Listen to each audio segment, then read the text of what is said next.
Pittsburgh Steelers fans, welcome in to the Sunday night Q&A here on the Steel Curtain Network. My name is Jeremy Betts, as always, coming to you live on a Sunday night here in the off season. I've got a special guest for us today, somebody who you've probably seen his name in our live chats. You've probably seen his name on the steelcurtainnetwork.com, writing some articles now for us as well. This is his first podcast appearance with the Steel Curtain Network, so I'm excited to have on Corey Eckenroth. Corey, I hope I said your last name right. I appreciate you coming on, man. And hey, go ahead and intro yourself. Tell us a little bit about yourself and how you got in with the Steel Curtain Network before we get rolling here tonight. Thanks for having me on, Jeremy. So, I'm a Steelers fan all my life. I was born into it. You've probably seen my name on a couple of articles now. The fan article I did at first, talking about a lot of my fanhood from a young age on. But most of the time, most recently, I was, listening to some podcasts with another network that Jeff Hartman was a part of. And when he came over to the Steel Curtain Network, I followed along with, and then there was an opportunity that came up to contribute. And, I'm here to have some fun and just see how far this goes, but I'm having fun so far. Yeah, man. And we're glad to have you on board, and it's been fun. Say hi to the cat. She likes to jump in here when she can. Get out of the way. Anyway, glad to have you on, man. It's been fun to read your stuff. It's been fun to converse with you on social media. So now we get to do it face to face. Absolutely a good time. We've got a lot of regulars in the chat already. Afton and Kathy, sounds like they had a get together tonight. Maybe had some dinner together. Is that what I'm seeing here in the comment section there? And then Thomas Eads, we got Steel Dog 88, we got Jack Bauer, 2 girls, 1 Stanley Cup, a bunch of people in, Eric Parker. Thank you all for tuning in. Hopefully more will come streaming in as we go. But Corey, it's getting down to the nitty-gritty of draft season, so I'm sure there's going to be a ton of questions about that in the chat tonight. You have some great opinions and great analysis that I've seen as well on the draft and players that you like. Let's go ahead and just open this up with a general idea of what Corey Eckenroth thinks about this draft class for the Pittsburgh Steelers. Ooh, big question right off the bat, putting me under the gun, right? So let's do it. Obviously there are some issues that they've got along the offensive line that they've got to get fixed. Glaring issues sticking out like sore thumbs. Obviously the center position is, well, for lack of a better term, it's empty. They've got a practice squad player that's going to be their slated starter right now, so it's not a good position to be in. But I don't think that the general manager Omar Khan is comfortable with this, and even though they're acting like they're comfortable with it, I don't think that they are. But other than that, center, offensive tackle, those are big, obvious, glaring needs that they have. Wide receiver, I think that they just need to find some more depth and youth into that. That way they can continue to produce more, second, third round picks that they've had. Michael Corley's a big name that keeps coming up. Really, really excited about watching that guy, regardless of what team he goes to, because it's gotten to the point where Tomlin likes to start picking off those players after their first contract. So if that happens, just like Patrick Queen, not a bad fit, right?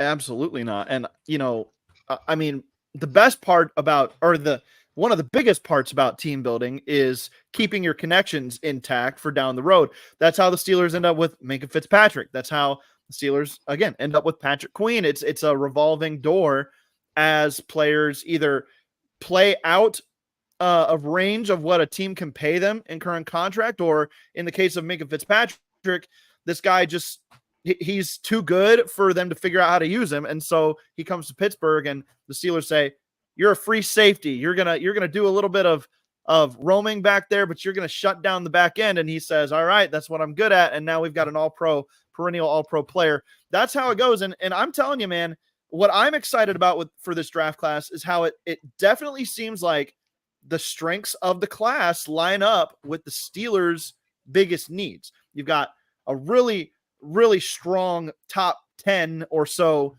offensive tackles that the Steelers could target early in the draft. You've got 3 or 4 center prospects that are really good, that appear, if not day one starters at some point along the way of their first year.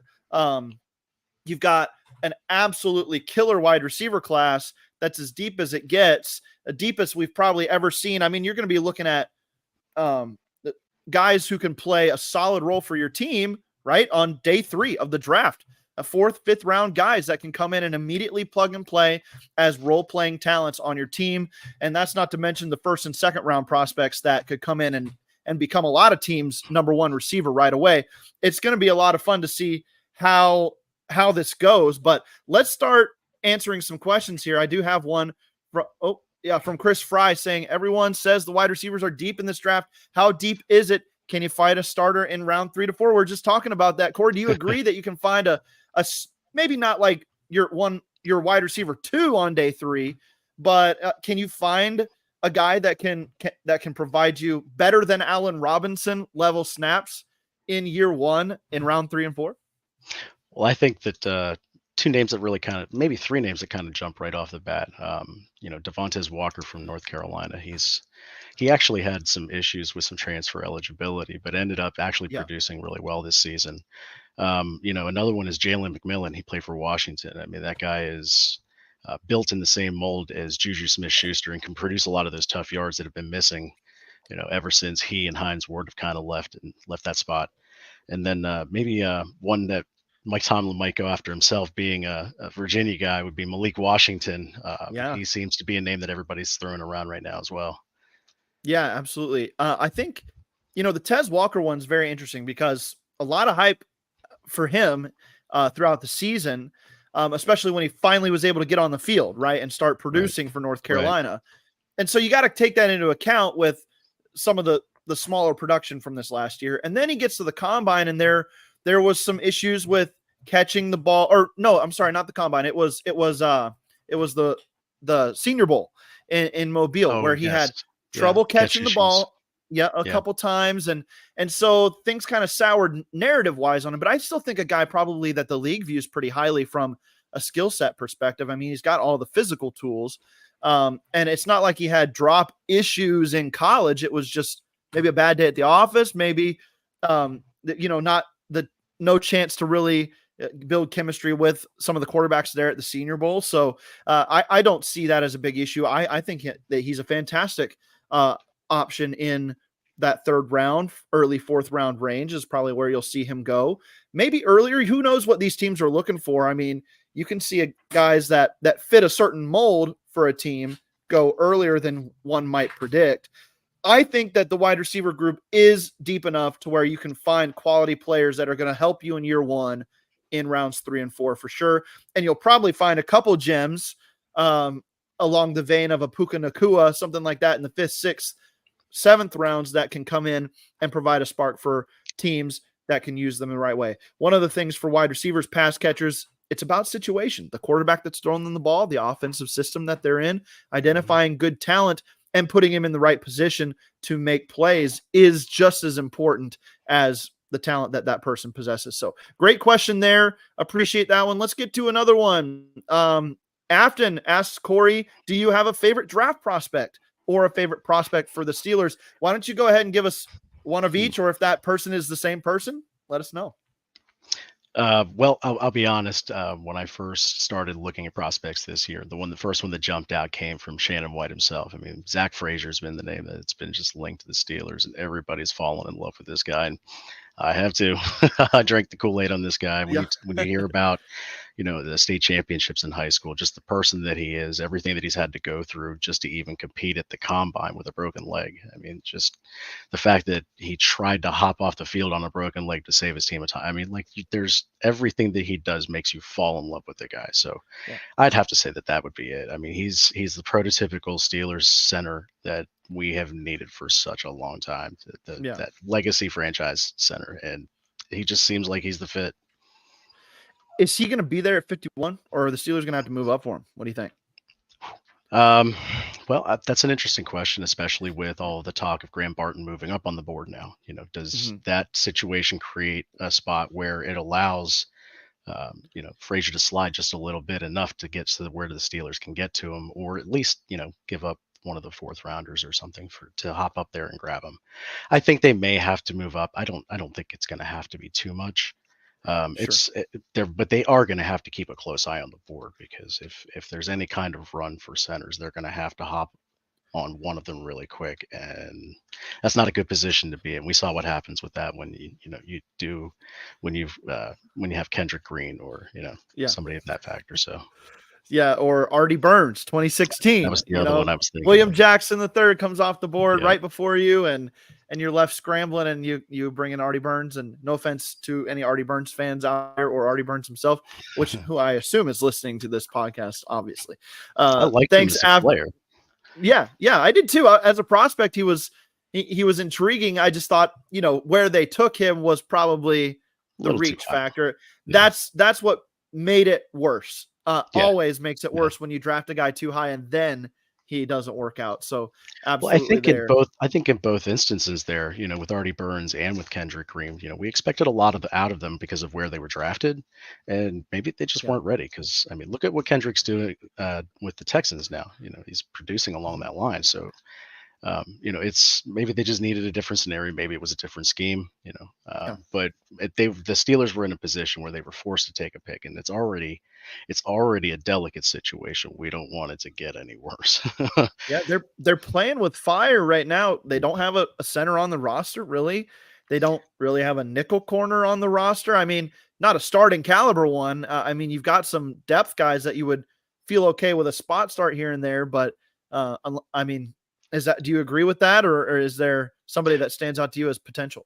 Well, on Jeff's podcast Monday, he brought up a good point. The Rams are, the Rams had Brian Allen. He produced well for them, but they're just kind of waiting on the medicals. And I think that's Yeah. a prudent move to make. They want to make sure everything's clear on that. But once it's clear, I think it's as good as done. They have to have Sure. some sort of plan coming into the year, because right now, Nate Herbig and Spencer Anderson are probably not those guys. Right. Yeah. Yeah. And a guy like Spencer Anderson is intriguing because you get him in the 7th and you can see what he can develop into. I think that they like him at multiple spots as a backup type offensive lineman. That's value in and of itself. Yep. I would say that if I were to lock somebody up that's like on the edge of the roster right now, I would lock Spencer Anderson onto this roster. I just think that he's a guy that probably makes this team for what he can contribute there. It makes sense that he's a guy that they like and a guy that they would take a swing on like they did. So let's bring up another question here from Anthony Godwin. Continuing to talk about the centers here, I've been reading a lot about there's no first round centers. We've actually been seeing this. A lot of teams, or not teams, I guess, but a lot of scouts kind of pulling back the narrative on JPJ, Jackson Powers Johnson, a little bit, saying, he's not a versatile type player. I think most teams view him as a center only prospect, and that can start to drop him down boards a little bit. Especially when you consider a guy like Graham Barton, who can play center, but can also probably play left guard or left tackle for you. No problem as well. And it just makes sense that you start to see some of these guys slide. That's why I think there is a chance Zach Frazier is there at 51, where the Steelers pick in the 2nd round. Do you want to risk that if you're the Steelers and you don't have a center coming out of round 1? That is your question, but there's a chance because these guys are not as highly valued positions. You're going to start to see runs on corners and wide receivers, and there's going to be some running backs and safeties start going on day 2 that teams aren't going to take them in round 1, but you get around to day 2 and Jaden Hicks is sitting there and it's the start of round 3 and you're like, okay, this is like a no-brainer at this point. Why not? Yeah, exactly. This is like if he's a corner, he's going in the 1st round, right? Because that's where he stands at his position. But so things like that can happen. I mean, you saw Creed Humphrey fall down draft. Well, I think one of the first things we've got to remember here is that, I think the true scouts have said that there's really only 14 or 15 true 1st round players in this draft. So you're really bringing a lot of secondary talent up to fill in the gaps for the rest of that 1st round. So when you're doing that, when you're truly looking at centers in that capacity, then late 1st round is really where really going to fall to after those first 15 come off the board. And then the next round of premier players hits that first part of the next part of the round, and then you get to the centers and guards. Centers and guards in general have been, devalued as a position for the last couple of years. I was doing a mock earlier today just for fun, and I was looking through the player ratings that they had, and the first rated guard that they had on their board was no longer Graham Barton, because now he's labeled as a center. It was actually, I think, Christian Haynes from UConn is like Yep. slot number 37. So like, I mean, it's the devalue of the position, much like running back, safety, those others. It's gotten pretty real. Yeah, it has. It's a class with a lot of options for teams, Mhm. when you're talking about, like you're saying, getting outside of those first 15, 20 picks in the draft. That's when you're going to start seeing, oh, they took that guy. Yeah. They took that guy in the first round, and all the narratives come crashing down on April 25th every year. That's the way it goes. When you get to Thursday of the draft, and things start to fall apart for us all. Who is the Jerry Jones draft crush of the year this year? Yeah, That's we will always that find guy. out. Yeah, yeah. Give me the bet on the super athletic, but we don't really know what he can do guy. Right. Well, that's my take on that one. So we'll see. I'm excited to see how the draft plays out. And honestly, part of the intrigue of the draft is what everybody else does, because that's going to dictate what the Steelers do as Yeah. well. You're going to get a team like Seattle sitting at 16, and they need offensive tackle help. They need guard help. They could use a center. And Graham Barton sitting there, and the Steelers like, we can take Graham Barton at 20. And Seattle's like, nah, he can literally slide in wherever we want him to. So we're just going to take him at 16. Not saying they will, but that type of stuff dictates the draft for Well, everybody. So let me ask you this, Jeremy. Would you take Graham Barton at 20? personally, no, I would not. No? I would go a different direction. I just think that you have other more highly valued positions there that you should take if you're the Pittsburgh Steelers. I think I'd have there's to going to agree with you. be, I think that there's so many tackles that are going to be available there, and tackle being one of their next most important needs. I think really with this draft, it's lining up to where tackle makes sense for them in the first round. And then if they have to move up in the second round, which it looks like they're probably going to have to, which Omar Khan is obviously not afraid to do. So yeah, if he's got to move up to get Frazier and then somehow miss out on him because they got picked before, then you go to, Van Pron and his 6 surnames, Granger, what, yeah, and whoever he uh, is, right, or SVPG. right, he's gonna have a lot of The a lot of acronyms are going to be nonsense, good for this one. Yep, right? absolutely. JPJ2, Yeah. you know, If he is selected, or if Jackson Powers Johnson or Cedric Van Pron are selected to the Steelers fans are going to have fun with that. You just know they're going to. That's how it goes. Let's bring up this question because it kind of fills in what we're talking about from Dennis Povlak. Are we going center or tackle in the first and second round? In my opinion, yes. What do you think? I would not be surprised if you get one of center or tackle in the first round and then wide receiver in the second round.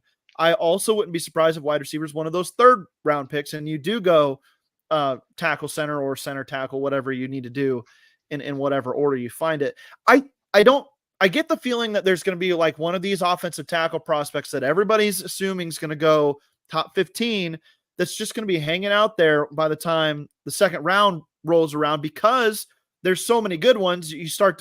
That type of value starts to make a difference for teams as well. Well, I can get this guy in the second round as opposed to somebody else who I know is not going to be there in the first round, or a position group in that regard too. So take center or tackle first and second round. Do you think wide receiver sneaks in there? What do you think? well, I think the biggest surprise is that we might be looking at a first round wide receiver, depending on who might be Yeah. there. If somebody like Adunes is there, why would you pass up on a guy like that who can Yeah. get you those tough yards? He's got size, he's got strength, he's got everything you want. He's just not Marvin Harrison Jr., who Right. happens to be the premier talent, coming up in this draft. So, is there any possibility that we could be looking at a defensive tackle in the first round? I mean, I know that nobody really wants to talk about it. Everybody's kind of pushing it off to the side. We do have Cam. Cam's getting older. Ogunjobi's coming off of a surgery or an injury, but it's not getting any younger. We don't have a lot of depth, a couple bad injuries, and then teams are starting to negate what Patrick Queen can do. So do we Yeah. have to how bad is this position starting to get, and how important should it be that we look into that in this draft? Yeah. Questions to ponder for sure for the Pittsburgh Steelers and us as we continue to look into this. Let's go ahead and take our break here, Corey, for the audio side of things. And when we come back, we're going to talk more Pittsburgh Steelers, more draft. And Corey has a question for me. So we'll get to that here on the second half of the show. Don't go anywhere. If you're listening on audio, we'll be right back.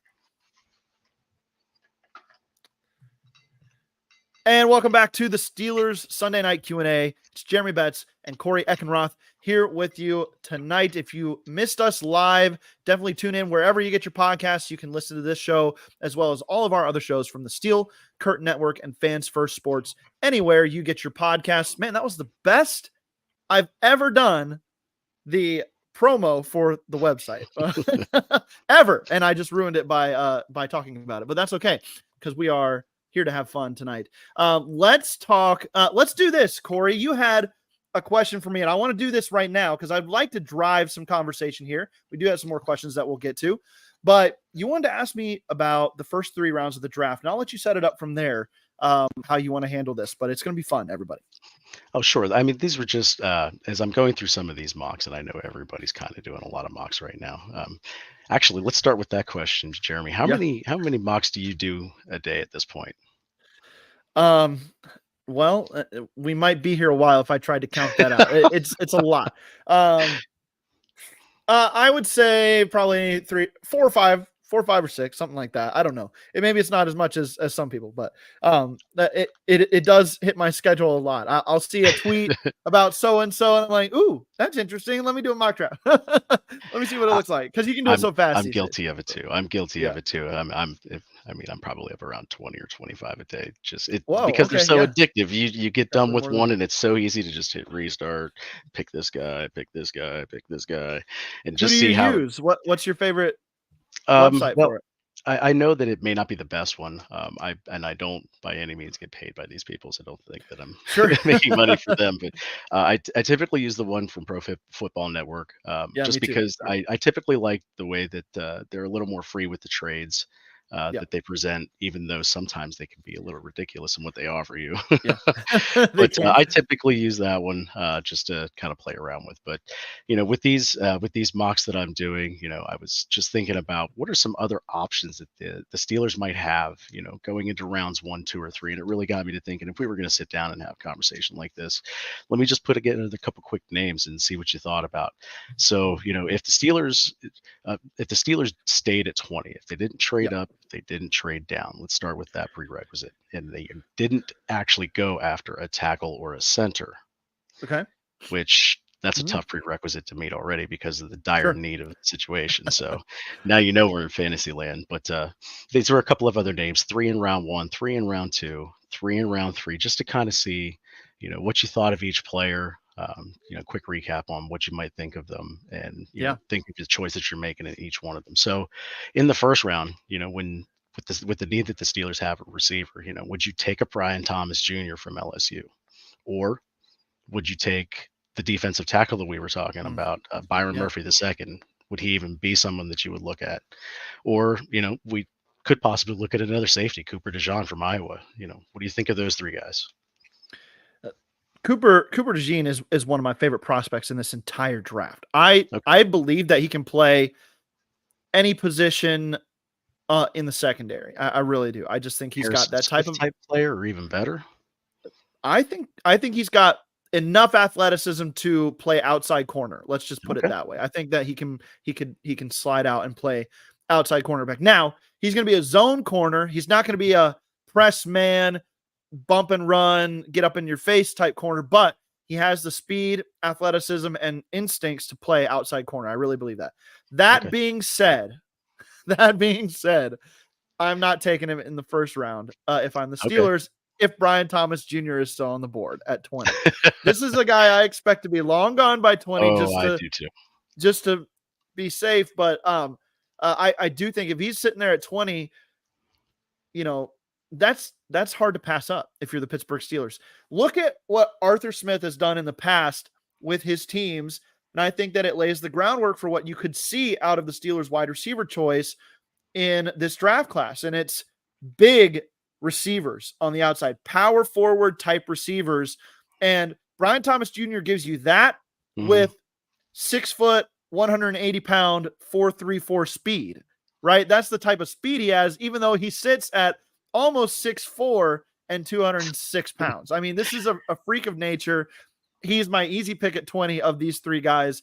I'm not looking at defensive tackle yet. I do like it later on in the draft, maybe with that second, third round pick, maybe with your fourth round pick. But I would take Brian Thomas Jr. and I would probably run that card up to the table and say, this right now, please, before anybody jumps or tries to answer the phone. So it'd be interesting to see how you'd start to try to fill the center offensive tackle position if you went that way.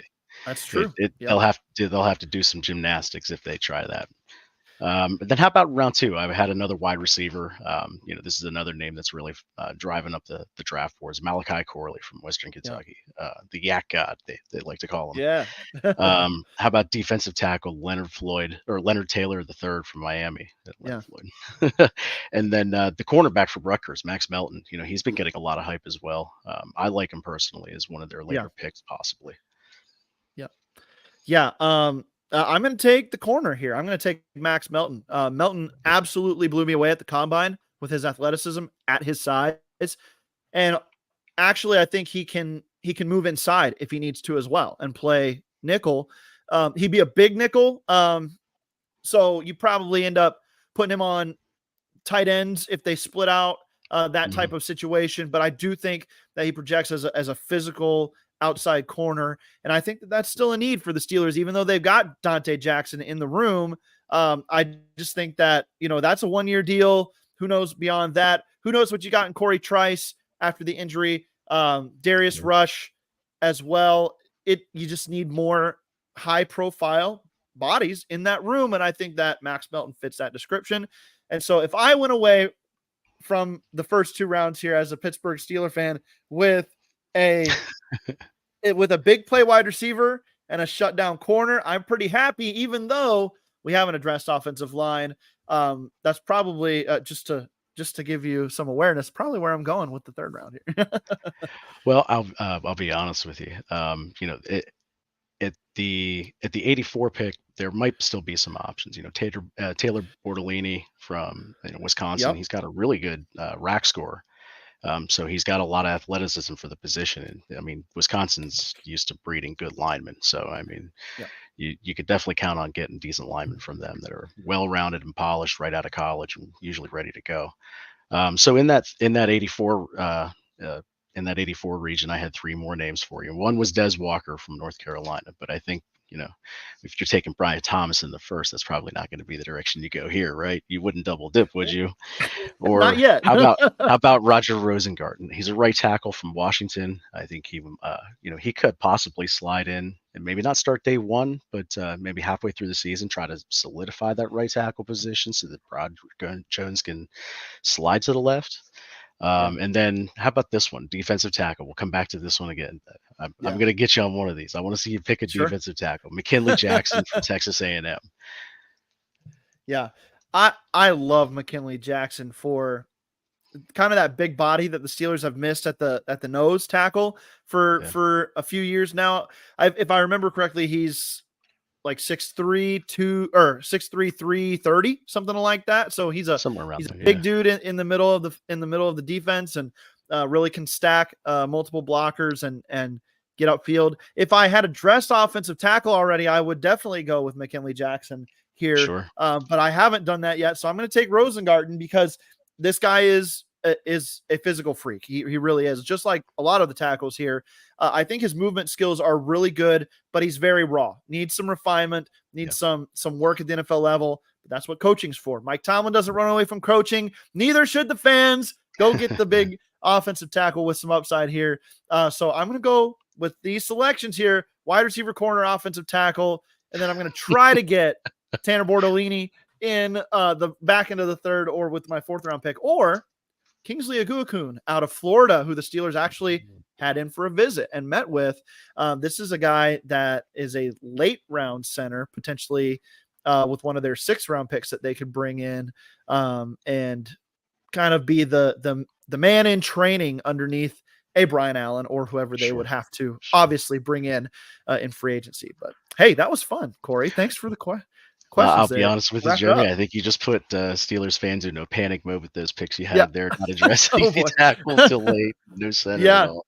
But I put you under the gun with some extraneous circumstances, so I don't blame you. Hey, that's okay. Yeah, and I think there is a world where the only tackle you'd feel comfortable taking in the first round that's left when you get to 20 is Tyler Guyton. There's a world where that happens because you've got teams further back behind the Steelers that need offensive tackle as well. I think of San Francisco, Kansas City, teams that are, vying for championships right now. They're going to be more inclined to move up for guys if they think they're that piece away from getting back to a Super Bowl. So I would say that there's a world where that happens, and Steelers fans need to be prepared for that. Now, if that does happen, then you're likely to see a Brian Thomas Jr. or maybe a Terrion Arnold still there, a Quinton Mitchell still there at 20 if all these tackles start to go. So if that's the case, then I think you have to take the corner or the wide receiver and get out the door and try to maneuver in the second round to get your center and maybe a project tackle that can jump in 2025 after Dan Moore Jr. hitches a hike down the road to his next job opportunity, wherever that may be. Corey, that was fun. Let's get back into what's kind of the topic of the show. And I picked these beforehand, not knowing how the questions are going to lead us. So don't kill me if we don't actually hit too hard on the topic at hand, because I do want to answer all of your questions if I can. I think when you talk about the Steelers' master plan, what is Pittsburgh's master plan for this offseason and what they're trying to build in 2024? I think all signs, Corey, and you can give your input on this, all signs point to the Steelers want to push for an AFC North championship and then whatever it takes them after that. I think that that's where they've put this roster right now in their mind. And whether that means they think that they can go win a Super Bowl with what they've put together, I have my doubts on that. But inside that building, I don't know what they're thinking. But I think that they know how they play in that division. They know that their floor is very, very high with Mike Tomlin as the head coach. And that with a few additions at quarterback, at the skill positions, maybe along the offensive line like we're talking about, that maybe they're closer to being a divisional round competitor type team than many fans would give them credit for. I think that's the goal. And with that in mind, I think it is very intriguing that the Steelers do not have a starter at center on their roster, a starter at nickel corner, because they usually like to fill those quickly. And like you said, there's still a lot of time left. There's going to be another round of cuts after the draft, right? After Jackson Powers Johnson lands with somebody and they're like, yeah, this is our day one starter, and they kick their high-priced, high-tag center out the door, then the Steelers have another option. So no need to panic yet, but it does feel like that they're that they're kind of winging it a little bit more than maybe Kevin why can't I think of his last name? The Steelers' old general manager. Colbert. Yeah, Kevin Colbert used to do. And Colbert had his way of doing things. He wasn't as flashy on draft day and with the trades and everything, but he did fill every starting spot at least typically. How do you see the Steelers' master plan? Do you think that they see themselves as an AFC North champion contender? Is that what they're pushing for? Are they pushing for more? What are they trying to get out of this season and this offseason? Well, I think that with the way that the offseason started with the quarterback situation, kind of hit a reset button for how they were going to have to approach everything. But I think that they're doing as much as they can on the fly to get better as fast as they can. And Omar Khan is not leaving any stone unturned to find the guys that he thinks is going to help this roster. And in that, I think that I think that they're going to have to take a year with all of these new faces, all of these new players. They're going to have to learn how to win with each other, learn with each other. if Mike Tomlin gets this team to the playoffs, wow, this has got to be one of the best coaching jobs he's done. Brand new Really? quarterback. I mean, with Yeah. all of these guys that he's got coming in, whew, this is going to be a season to watch for sure. It is going to be a season to watch, but I might push back on that a little bit. I think that Okay. I personally, maybe I'm higher on him than the consensus, and I think I am really. I think Russell Wilson's got a lot left in the tank personally, and I think that he can come in and do what the Steelers need done on offense to support a defense that's going to still lead the way. Let's not get this twisted that this is all of a sudden going to be a top 10 offense and the defense is going to take a step back or something. They're still going to ride this defense at least for another year while they figure out what they've got at quarterback. Do I anticipate some bumps in the road with a new offensive coordinator, a new quarterback, and a new wide receiver too, and a new rotation on offense? Yeah, I do. I do expect bumps in the road, but I would say that the team right now, to me, is better positioned than they were last year for winning the AFC North. I actually That's agree just my with you. personal opinion, but I would say getting to the playoffs should be the minimum expectation for this team right now. Maybe I'm too high on them, but give your Well, thought. I agree with the fact that the Pittsburgh Steelers are themselves as a team are positioned better, but I think it's because there are a couple of when you look at the Ravens, they've lost 3 out of their 5 starters on their offensive line. Are they really going to be the same team that they were last year running the ball, even with Derrick Henry? I don't know. We just took Patrick Yeah, Queen. Queen might trump the king on this one here, but exactly. is Joe Burrow going to rebound? With his injury, how is this all going to go together as a team level? Now, I also agree that we're going to see a better version of Russell Wilson than what we saw in Denver. I think that there were just too many egos involved in Denver, and that situation just was never going to work out well. Yeah, But I think we're going to see the Seattle version of Russell Wilson. Pittsburgh's organization has the same type of stability that Seattle's does, and he's being put in a better position offensively to succeed than he was in yeah, Denver. He's not being asked to do as much, and when he is asked to do, create with his legs, he still has that capability. yeah, So, yeah, I do agree with you in that fact. I think that Russell is going to do pretty good. yeah. And one thing nobody's really been taking into account about the whole Denver situation that I think you hit the nail on the head. They didn't have a running game last Right. year. They didn't. I mean, Javonte Williams was hurt much of the Mhm. year, and they didn't really have Yeah, I had anything him on my explosive. fantasy team. I Yeah, knew he was I hurt all did year. too. Yeah, Uh, I have him. I had him probably in 2 dynasty leagues, where he just sat the bench the whole year, yeah, and I was like, "Wow, my running back room all of a sudden isn't as deep as I thought." But yeah, so 100%, I think that you get him with a better running game, and I think that the Steelers have proven that they're a better running attack than most teams in the league, and Arthur Smith can take that to another level. But yeah, I just see that this team has they've already got that high floor, right? I think 8-9 wins is your floor for the Pittsburgh Steelers. I think that they can push that 3-4 more wins if they get good quarterback play and the defense doesn't take a step back, which I wouldn't expect them to do too much of if you address a couple needs. So just got to pray for health, man. Pray for health. yeah, absolutely. That's the All big right, hey, one. let's do this. Let's do kind of a rapid fire here of some questions. Corey, I'm just gonna throw it out there. You give me a quick answer, I'll give a quick answer, and we'll move on to the next one, and then we'll wrap it up. Let's start with this question from James. Tackle first, unless Arnold or Mitchell or Wiggins is available. Do you agree with this? Would you go with one of these corners over a tackle, or would you still take the tackle? I mean, I like Arnold and Mitchell, very much so, but that's a really tough pick at their 20 Yeah. because of the need that they have at tackle. Can I lock down a corner for the next 5 to 7 years, or can we lock down the tackle position for the next 5 to 7? Give me Yeah. the tackle. Give me the tackle.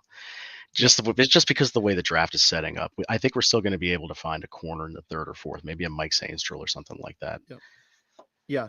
To me, corner is the most volatile position on the field. And Mm, so, yeah, you could probably feel like you're secure there for the next 4 or 5 years if you go Arnold or Mitchell with him and Joey Porter Jr. on the other side. But I mean, there's a lot of volatility there. And Mhm. to me, there's less. And where you really need to improve is on the offensive side of the ball to have a chance this year and in this new NFL that we're working with. So I say go get the tackle as well. Thank you for your question there. Oh, let's see. I had it up. Thomas Eads, have you heard of any big trades at the draft for the Steelers? Heard Lamb wants out of Dallas. Let's leave the Lamb in Dallas thing alone. But do you have like a trade scenario that you would like to see if you're the if you were the Pittsburgh Steelers? I think it really just going to depend on how Khan views that tackle center swap. Can they move down? Can they find somebody to trade with to get the Graham Barton that they want? He seems Yeah. to be the name that's popping up lately. So I would possibly trade down. I'm not exactly sure who might be because like Jeff says, you have to have a partner that's willing to trade up. But with all of those tackles that you were talking about earlier, that shouldn't be an issue. Yeah, I agree. So I'm going to give a fun trade and then a smart trade. The fun one is going up to 8 with the Atlanta Falcons and picking Rome Odunze before the Bears get him at 9. That's the Okay. fun one. That's the fun one. If you really want to get the fan base rolling and chattering, go up and get Odunze at 8. The smart trade is to trade back with the Bills, who I would expect would like to jump up for receiver potentially. Let's just say that for and then you get, I don't know, maybe you get their second round pick, maybe you get another third round pick, and you can package 2/3 and move up into the second again and still have a third round pick. That to me makes a lot of sense for the Steelers. That's the sensible one. And you could still maybe get a Graham Barton or a Jackson Powers Johnson, or maybe Tyler Guyton's still sitting out there, Jordan Morgan. You can still address somebody there at 28 and still get something. So that's my fun one and my smart one as well. We'll see how that plays out.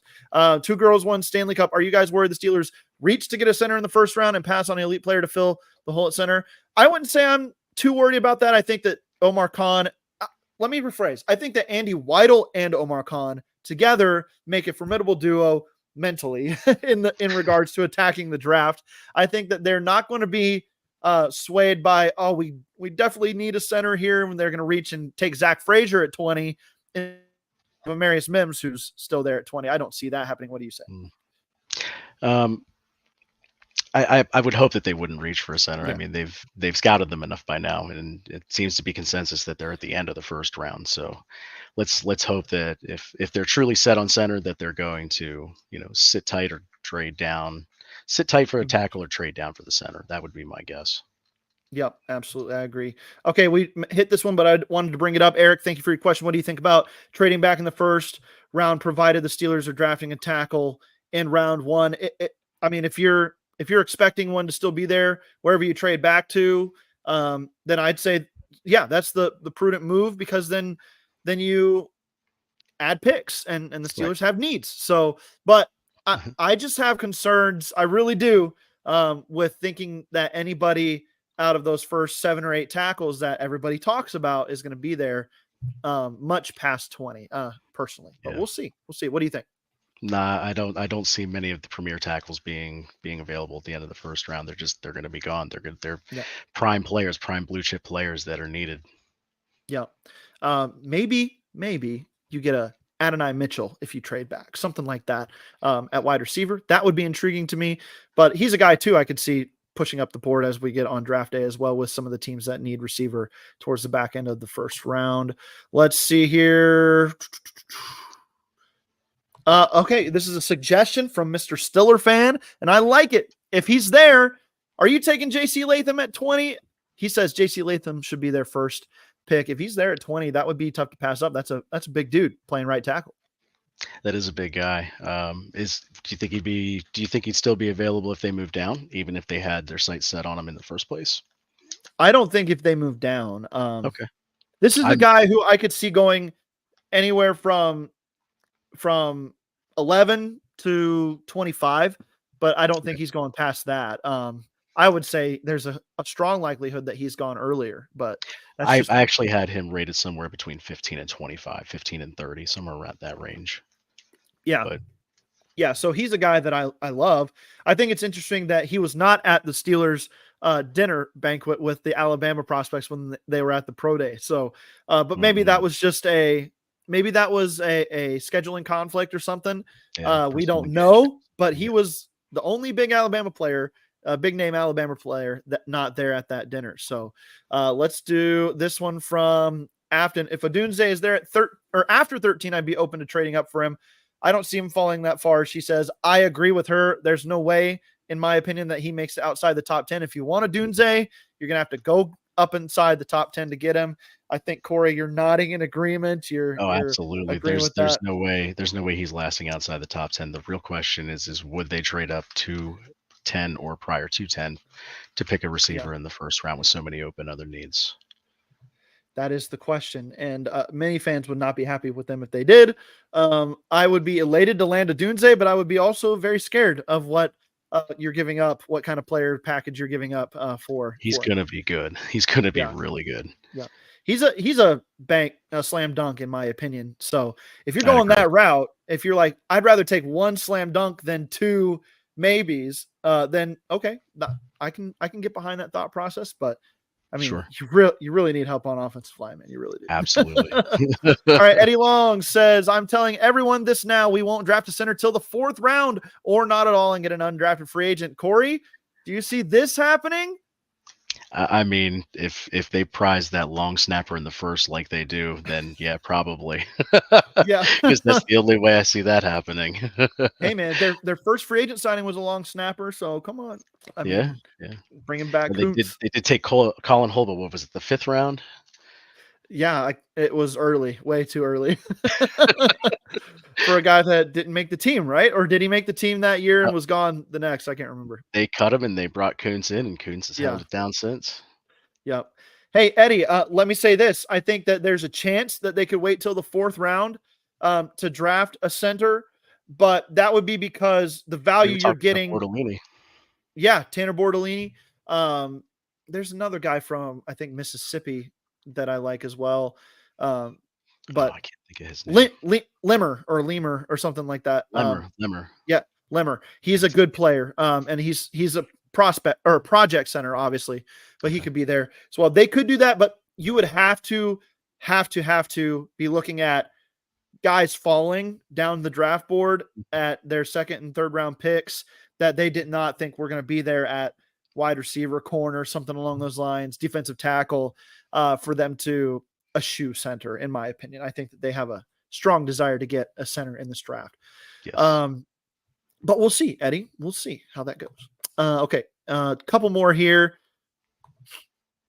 Anthony Godwin says, how about the right tackle from Notre Dame?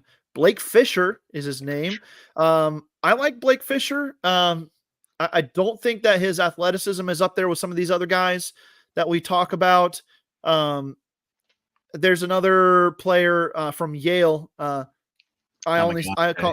Yeah, exactly. I'll let you handle that last name. That I think I like better in that range, but Fisher is a good player, and I think that I think he's a left tackle though. Am I right about that, Corey? I can't remember for sure. I think he is a right tackle. Fisher was a right. Is he a right tackle? Okay. So I'm flipped on no, that I one. apologize.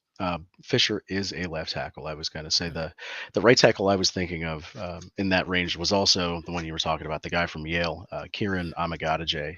He's Amagadaje, a massive dude, and he's a people mover. And in a run what's with these offense. What's with these 6'8" guys this year? There's so many 6'8" offensive tackles this year. And that's I think the size is actually what's helping make this class so deep. With size like that, you can't replace size like that. There's no replacement for displacement. Motorheads will tell you that. When you talk about their car. Nice. So I like that. When you have that much size, it's just going to move somebody. So it's not. I think that's a big reason why the tackle class is this deep this year. Sure. Russell Wilson throwing behind 6'8" guys. I don't know. I mean, you better be slide in that pocket. You better move up or move out of the way or start using them legs to run. That's right. One last question here from Steel Dog 88. Is there an inside linebacker you like for maybe round 3? The Steelers brought in Cedric Gray from North Carolina. I like Cedric Gray.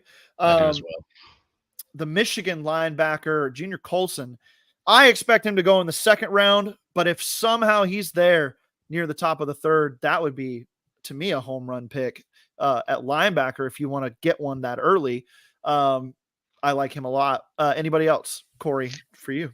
Well, there's legacy player Brian Trotter Jr. From Yeah. Clemson. He seems to be a name that is popping up a lot. And there's also, I think he's from Missouri, Tyrone Hopper. Yeah. He's got really good size. He's like 250 pounds, rock solid, and just a lot of production at Missouri. So they could use somebody like that in the middle for sure, especially with a lot of questions with Landon Roberts having his injury. Mark Roberts really not stepping up to progress maybe as much as the Steelers had liked. Yeah. So there is a need for an inside linebacker. I just don't Yeah. know how big of a need it is and whether they're going to cover that in this draft or not. Yep. Comparatively, it seems like a less of a worry than maybe it would have been last year, in my opinion. Sure. But value being what it is, and how the Steelers value their linebackers, you never know what this team will do in that range. Corey, it's been fun, man. I appreciate you coming on, and we'll have to do this again sometime. I think your insights were fantastic, and I know the chat room enjoyed your input as well. Let us know what you got coming up on the Steel Curtain Network, anything article-wise that you're working on that everybody needs to tune into, and then we'll head out of here. I appreciate it, Jeremy. Thanks for having me on. I've got my weekly 90-man update article that's coming out. This should be coming out tomorrow, and it'll update the newest weekly updates on the 90-man roster, highlighting who we've got, maybe some of the holes we've still got on the roster. I've also got the meeting article coming out when the players have the Steelers as an organization are going to have their 30 players in. I'm going to be doing a visit article on that. And then we've got some other stuff coming up, trying to build my online presence. Like I said, I'm just getting into this, so I'm still having some fun trying to figure out my way. Well, Corey, I appreciate you, man. I appreciate you coming on. I think your stuff is really good. Looking forward to more from Corey Eckenroth here on the Steel Curtain Network. Looking forward to talking with you guys again next week on the Steelers Sunday night Q&A. Be sure to tune in to the Steelers Fix on Tuesday with myself and Andrew Wilbar, and then also the NFL Draft Preview show that Andrew and I are doing for FFSN_NFL.